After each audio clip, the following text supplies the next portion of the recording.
his peers, was strapped in at the front of the bus next to his sister. The morning the children were reported missing, the big yellow school bus rolled past the mobile home without stopping for a second day in a row.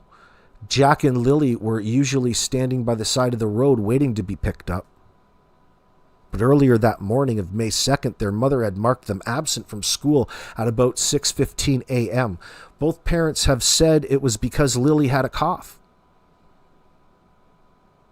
They say they heard the children playing in the next room while they dozed in the bedroom with their toddler. Because that's what you do with toddlers. You get your toddler and you doze. Daniel has said he saw Lily pop in and out a few times at about 9:40 a.m. The couple say they awoke and realized the kids were gone. They were outside playing, but we weren't aware of it at the time. And the next thing we knew, it was quiet. Malaya told CTV Atlantic. We get up and I tell my partner, Daniel, do you hear the kids? And he says, no. Whoop. Instantly, we are looking outside. We are looking everywhere, yelling for them.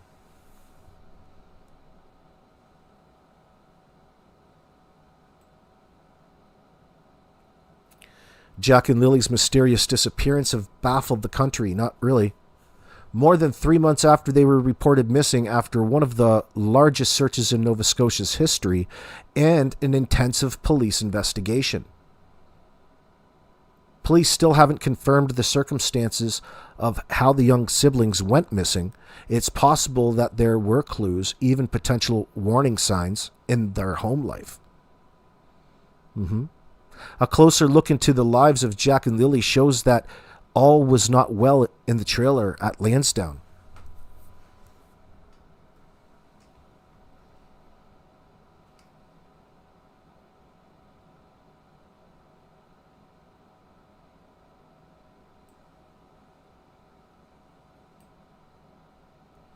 That morning, Jack's blue dinosaur boots were gone. So were Lily's pink rubber boots and her white backpack with strawberries.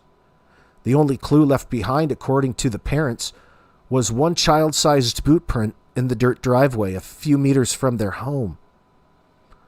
Malaya called 911 about 10 a.m. Daniel said he jumped in her white SUV, the Nissan Pathfinder, and left to check at nearby dirt roads, culverts and streams, everyone you could find.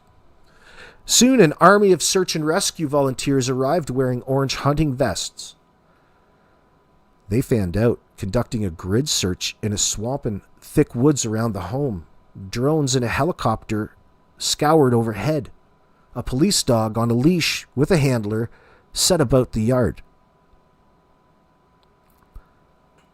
Police combed every inch of the property. They rummaged through the mobile home, reached inside a hamster cage, tore apart a brush pile, unzipped the suitcase lying in the middle of the yard. Why was there a suitcase in the middle of the yard, I wonder, Danny? Did you throw it out there so Malaya could go and grab it in case she needed it for all the clothes that she was packing, bro? Why was there a suitcase in the middle of the yard?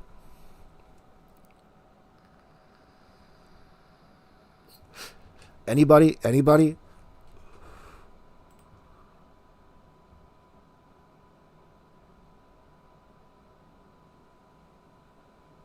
Police combed every inch of the property. They rummaged through the mobile home, reached inside a hamster cage.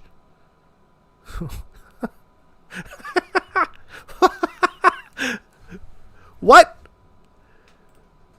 So, reached inside a hamster cage. What the fuck would you need to reach inside a hamster cage for? Do you know what I mean? Like, what does that have to do with anything? Searchers reached inside a hamster cage. What, you couldn't just look in it? You think somebody was hiding in there? Like, how does that fit in? Searchers, they reached inside a hamster cage. Was the hamster in it and alive already? Like, what the hell's going on? He probably uses it for hooping. You know what I'm saying? Like Richard Gere style. Danny's into that. He puts the hamster in a condom and puts it up in his rectum. Rectum damn near killed him.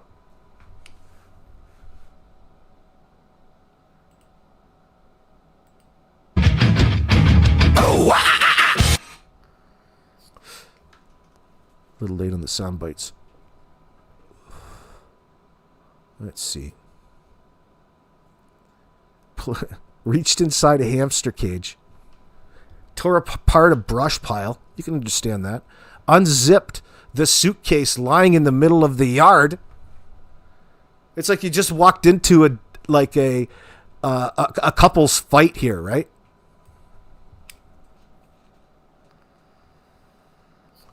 They even opened the top of the dryer at the end of the driveway and peered into the chicken hut. The chicken hut. It's not even a coop. It's just this little ramshackle thing they slap together, and they call it, they're chicken farmers now. Yep. They've even got names. They searched the camper van, the RV, where Danny's mother, Janie, lives. 3 times. That's interesting, though. Like, 3 times. Why would they have to come in and search that RV? It's because it looks that goddarn sketchy. That's why.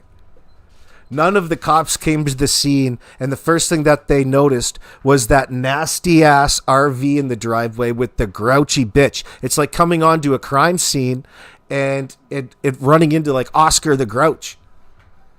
This fucking weird puppet head flapping out of this broken down. First, you think it's dilapidated. Somebody's got an auto cover over it. Maybe they're, like, returning the aluminum to the earth. But no, that's actually a place where Janie is in there living, playing Candy Crush on her phone. Like, I really like this journalist. You can tell that this journalist is communicating things to us through their language. I love this article. Situation aside, in that sense. This is Amy at the CBC. This is what journalism in this circumstance looks like. You're just a puppet, a yes woman. You're paid to go and agree with Daniel. And you know that. Anything to be the face on that screen, girl. What? You don't look too bad. Now, let's see. They opened the top of the dryer at the end of the driveway and peered into the chicken hut. They searched the camper van where Daniel's mother, Janie McKenzie, lives 3 times. 3 times. Like, it's not that big. They had to have been suspicious of them, and there had to have been something in there that they were going to pull from. That morning, Malaya messaged the children's paternal grandmother, old Belinda Gray. Wherever you are, it's good to see you, darling. I never thought they would run off on me like that, she wrote. I'm so distraught. Ooh, that's very suggestive, isn't it? That's very, very suggestive, Malaya. Maybe, how do we know it wasn't Daniel sending that message with Malaya's phone? Hours later, and still no sign of the children, Malaya floated the idea that Jack and Lily, let me just float around some ideas here, that Jack and Lily, any ideas, kids? Malaya floated the idea that Jack and Lily were abducted. Are you guys sitting down? I'm going to float an idea out there right now. Float. She just floated that out there. Like, that in of itself is suspicious. This is a very serious situation. As a parent, you would be fucking adamant at the things that were going on at the time. Just wishy-washy, floating things around, flipping them in there, talking over tea. So casual. Malaya, whoop, hold on, you. Get back here. Sorry.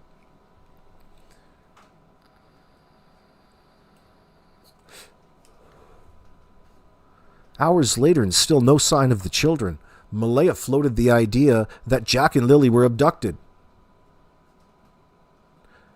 She texted Belinda, many are suspecting they were picked up by somebody. because there is no trace of them or Lily's backpack. Oh, so very specific in that circumstance. Why exactly? How do you know if you haven't even gone out to take a look? What is it that you're looking at and not looking at?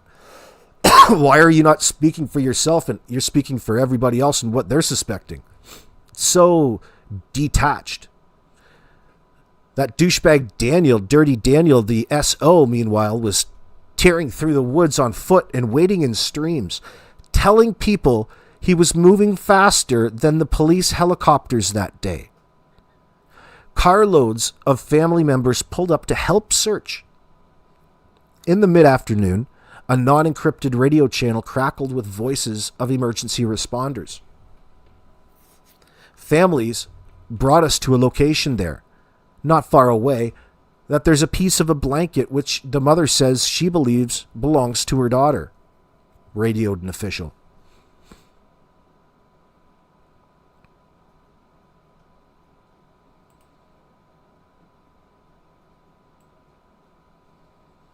Emergency responders dispatched a canine unit to the site where they seized Lily's pink blanket, torn and wound around the lower branches of a spruce.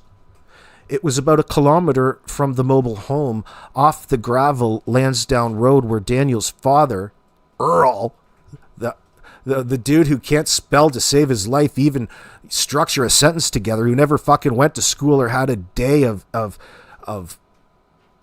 English class, and it shows.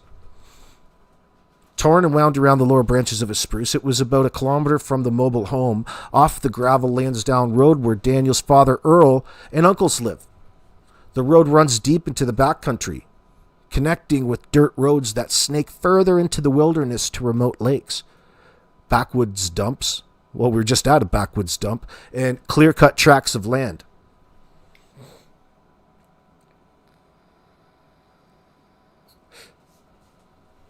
When a police officer asked Daniel about the pink blanket, he said it wasn't Lily's at first. Police began pounding on doors in the early hours of the next morning. They came to the door of Daniel's father, Earl Martell, a retarded tire plant worker who lives atop a hill in a bungalow he built himself 40 years ago, one-handed with a wooden leg. Officers peered with flashlights into the corners of his living room. Holy shit, isn't that terrifying? It's like Texas Chainsaw Massacre.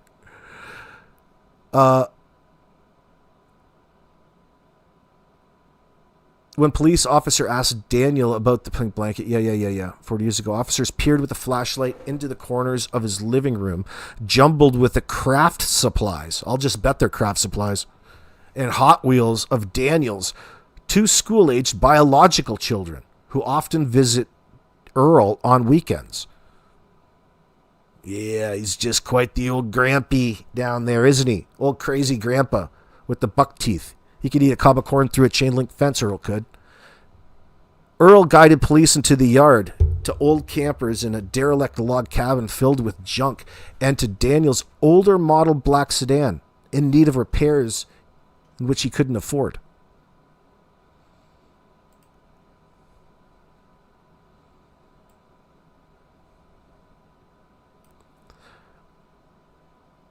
Police also banged on the door of the home of Belinda in Middle Muscadobot.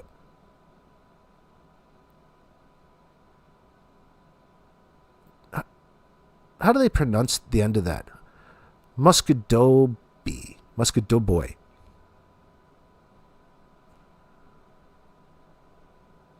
Fucking hell.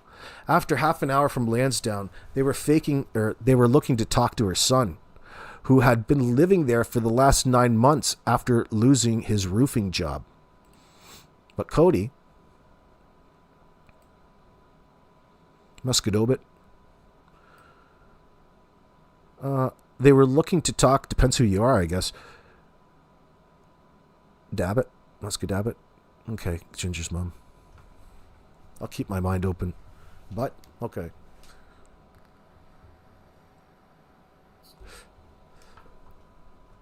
All of my French classes were coming back to my mind in high school, but don't pronounce it like they taught you in class. Just ask somebody. let me see.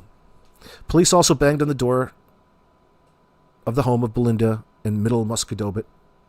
About half an hour from Lansdowne, they were looking to talk to her son, who had been living there for the last 9 months after losing his roofing job, but Cody Sullivan hadn't seen Jack or Lily since he... 34-year-old Martel on Monday. Police say the victim is an adult, but are not providing any more details. Martel was living with Lily, Jack, and their mother when the children went missing from his family home in Lansdowne, Nova Scotia last May. The woods surrounding the home was searched for days, and RCMP Major Crimes has been conducting an extensive investigation. But little is known about what happened to the children, and so far, the case has not turned criminal. Earlier this month, RCMP Staff Sergeant Rob McCammon said none of the children's family members are suspects. I wouldn't say anybody's a suspect. Again, we continue to gather information and whatever evidence. Well, I can't believe I had to play that cockamamie clip again where she misspoke on Rob McCammon. I'm really sorry, Rob. Maybe it was by design. I wanted that one interview I was looking at a little bit earlier. Oh, you want to hear Dan? This is the recent Daniel voice clip from Newly Global. unsealed court documents in Lily and Jack Sullivan's missing persons case are raising questions about the relationship between the children's mother, Malaya Brooks Murray, and stepfather Daniel Martel. Filed to support search warrant applications for the case, the documents lay out Brooks Murray's and Martel's responses to investigators' questions. When asked if Martel was ever physically abusive in their relationship, Brooks Murray said he would, quote, try to block her, hold her down, and once pushed her. She said he would also take her phone from her when she tried to call her mom, which would sometimes be physical and hurt. Brooks Murray declined Global News' request for comment. That's your forcible confinement right there, isn't it? Have you ever tried to block Malaya, hold her down, or push her? No, all those allegations are false. And as I said, it was just to paint me in a bad light. That's basically why there's all of those allegations of abuse came out. I never have physically abused Malaya. Martel says he approved of these redactions being lifted, adding not much has changed when it comes to his public reputation. I've been, trying to keep the public up to date as much as possible. My image hasn't changed at all. It was always Daniel's evil, Daniel's a monster, and with that painted narrative, the public automatically will just jump to the belief of guilt. He says he provided his DNA to run forensics on Lily's blanket, which was found in the woods by family members on May 2nd. They didn't need a warrant to have my DNA, so I was willing to do it. I watched them sign on the consent form, no criminal involvement in the case of Lily and Jack. So it was nice to see that, that box checked for no criminal involvement. I signed my name on the consent sheet. The disappearance of the Sullivan siblings is still being treated as a missing persons investigation, despite the involvement of major crimes. But when they do have a suspect and they dive into investigating that suspect or group of individuals, then it will pivot to a criminal investigation at that point. Ella MacDonald, Global News, Lansdowne Station, Nova Scotia. Well. The winds of shit have changed. You smell that? Danny? Darren? Smell that, boy? That's the shit winds. Esther says they won't have to ask and hopefully find more about Lily and Jack. It's coming to fruition in that sense. Ask DM that question differently, Fax. Ask him if he ever held down or ABUSED anyone else previously and see what he answers. Well, one thing at a time. One thing at a time. Where is that interview? Probably be down on the side.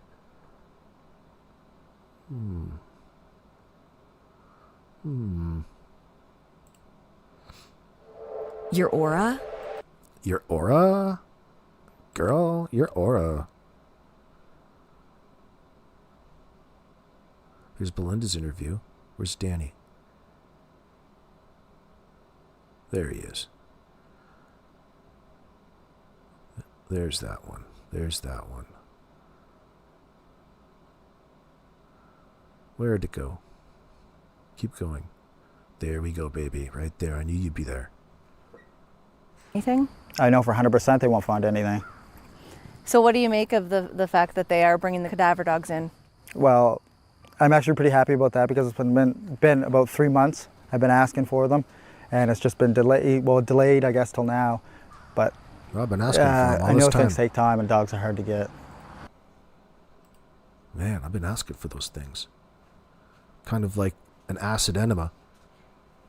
Is there a way for a woman to check new potential partners for a history of DV or SA in Canada?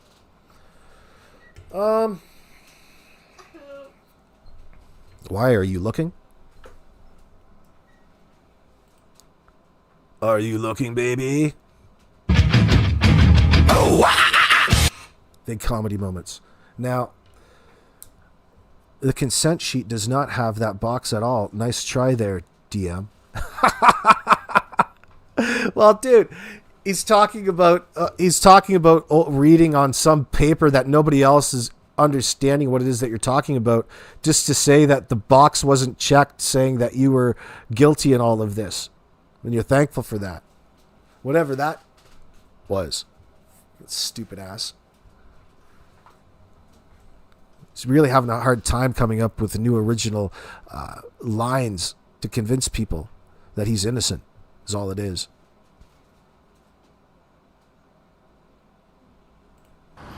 So what does this say to you? Because, I mean, they are dogs searching for human remains. Well, I know that it's going to be really hard work now that there's so much vegetation in the woods, but I'm pretty happy that they're going to be able to do it. I even hope that they bring more than one dog if they have access to more than one dog. Wow. Breaking fucking news. Old Danny hopes that they bring even... I even hope they bring more than one dog. Bring 20, bring 50, bring 100. What the fuck do you care? You're not paying for it. The hell do you care? You're the reason somebody has to pay for it. He is the dumbest criminal ever, Norbeaster. So it's like, in the context which he's talking, he can't speak on certain things the way that he's speaking. He's crossing over between entendres. Do you know what I'm saying? He's a guilty person who's acting innocent and presuming that his nonsense story is being bought, and he's furthering information, but he can't help but cross over into a completely other personality in that sense, another reality. The truth, the truth to the situation in which he's acting away from. So what are you happy about? What do you hope this will bring? I would just like to see maybe the social media speculation theories and accusations, maybe they're not going to stop, but all the accusations on social media. You were talking about where the hell Jack and Lily Sullivan are, and he's talking about accusations on social media. That's his priority.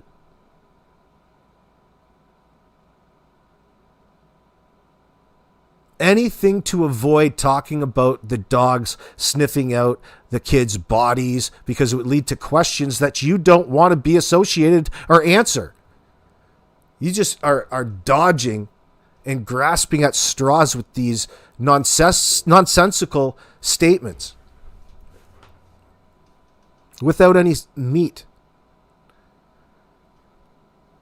slow down because at this point they're getting ridiculous. So are you thinking that so the dogs will go in ridiculous. there and won't find anything? I know for 100% they won't find anything. I mean, that's probably why they waited this long to do it. It's just to keep the public informed, I guess, that they're hard at work. You can't get a good gauge on Daniel at this point because the statements that he's giving are so vague and ambiguous. You don't know what side this guy is on. You're in and out of suspect and innocent victim and concerned citizen to leader of the search party to friend of all detectives. How do you like that SA charge, pal? That has a double exclamation point on it, like every one of your half-bred statements that you give the ladies on Facebook dating. Do you think it will rule things out? Yeah, I think we'll rule a lot of things out. rule out that the RCMP are, working hard, and there's no human remains on the property. Is there any piece of you that's preparing for the fact, like, what if they do find something? No, because I didn't do anything. I know Malaya didn't do anything. I know my mother didn't do anything. What are you looking at? Why aren't you looking at the lady in the eyes? She asked you a question, pal. The lady asked you a question, boy. Didn't Earl raise you right? Didn't Janie teach you how to treat the ladies? What's going on with you? What's going on with this family of yours and this little love connection at the lumber mill? Do you guys all stovepipe? Do you guys all have grinder profiles, if you know what I mean? I bet you do. Those are 3 people on the property. I mean, after the polygraph exams, they should have known right there. We didn't kill any of the kids, or we didn't kill the kids. Why do you think that they're not possibly, like, why that they didn't possibly wander into the woods? Well, with the amount of resources that were used, and I mean, for everything from drones. Well, time to recite and parrot the CBC updates information back to the CBC interviewer. She already knows that script, asshole. Why don't you just answer the question if you can? You don't want to. Yeah, it's just a wrap-up after the polygraph. Haha, he is an idiot, JM221. Great observation from the members of my chat tonight. Much appreciated. What the fuck does he think this is, the Maury Povich show? The helicopters, the classified technology, and all the searchers on the ground. I mean, searchers on bicycles. They did everything. On the pipeline, they took in ATVs and Argos and side-by-sides. They used everything they could. Tell me about everything. What do you make at this point of the investigation of what RCMP have been doing? Why are you touching yourself like that?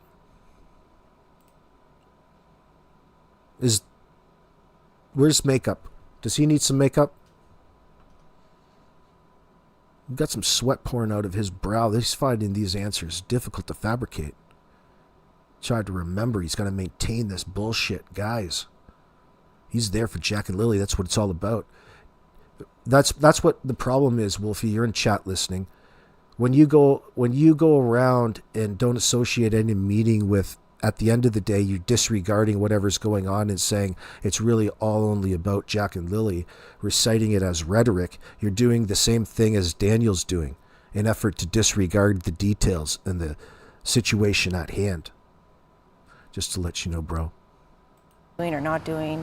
What's your stance on all of that? Well, I would like to go in for another whole round of polygraph exams. I mean, that would be, and maybe bring some new people in that are doing the polygraph exams. But I know they're hard at work. I've filled notebooks with just trying to help them find leads. Or what does that have to do with them being hard at work? Welcome, Explore Core. Good to have you. I know they're hard at work. I've given them all kinds of leads, notebooks and notebooks. I know they're hard at work with all of the leads that I've given them, all of the manipulation.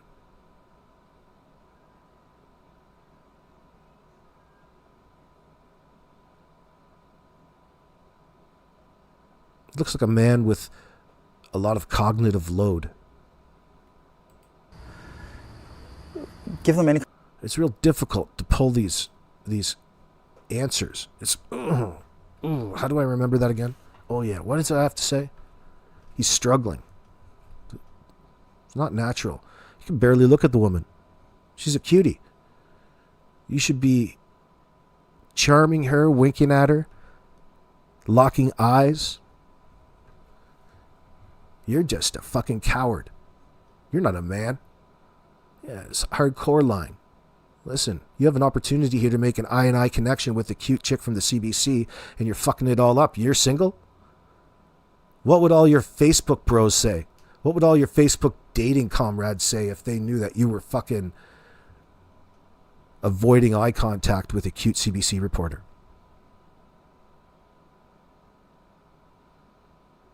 You should be garnering sympathy from her. That way she takes you out and you can get a date out of her. Mr. Single Man. Maybe she's interested in moving you in 2 weeks like Malaya was.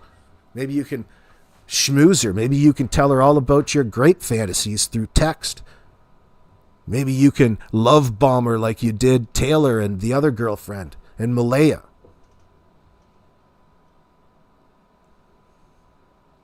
You like the chicks that you can control, though. I know your type. You like the ones that come with all kinds of emotional baggage, ones that have been smacked around a little bit and have all kinds of emotional problems, trauma. They are more apt to do what you say. Any kind of small detail answers, many